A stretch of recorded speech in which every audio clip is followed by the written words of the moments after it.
കരൾ രോഗത്തിൻ്റെ ഏറ്റവും വലിയ പ്രത്യേകത ഇത് തുടക്കത്തിൽ വലിയ ലക്ഷണം കാണിക്കത്തില്ല. ഫാറ്റി ലിവർ രോഗമുള്ളവരിൽ നമ്മൾ തുടർച്ചയായിട്ട് സൂക്ഷിക്കാതെ പോയി കഴിഞ്ഞാൽ ഒരുപക്ഷെ അത് ഏതെങ്കിലും ഒരു സ്റ്റേജിൽ ഇത് ലിവർ ഡിസീസിലേക്ക്, കരൾ രോഗത്തിലേക്ക് ചെന്നെത്തിച്ചു എന്ന് വരാം.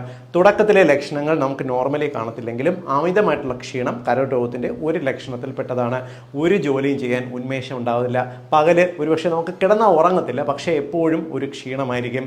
രാത്രി നമ്മൾ എത്ര തിരിഞ്ഞു മറിഞ്ഞും കിടന്നാലും ഉറക്കം ഉണ്ടാകത്തില്ല. വെളുപ്പാവുമ്പോൾ ഒന്ന് മയങ്ങും. രാവിലെ എഴുന്നേക്കാൻ പറ്റത്തില്ല. കാരണം കരൾ രോഗമുള്ളവർക്ക് രാവിലെകളിലാണ് കൂടുതലും ഉറക്കം കിട്ടുക. 8 മണി 9 മണി 10 മണി ഇവരിങ്ങനെ കിടന്ന് ഉറങ്ങുന്നത് കാണാം.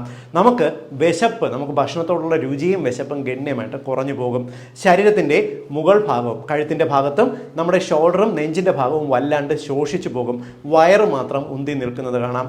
കാലുകളിൽ പ്രത്യേകിച്ച് മുട്ടിന് താഴെ ഒരു ഡാർക്ക് ഡിസ്കളറേഷൻ വരുന്നത് കാണാം. ചിലർക്ക് പാദത്തിൻ്റെ ഭാഗത്തെല്ലാം തന്നെ വളരെ റഫായിട്ട് ഒരു ഡ്രൈ സ്കിൻ പോലുള്ള ലക്ഷണങ്ങൾ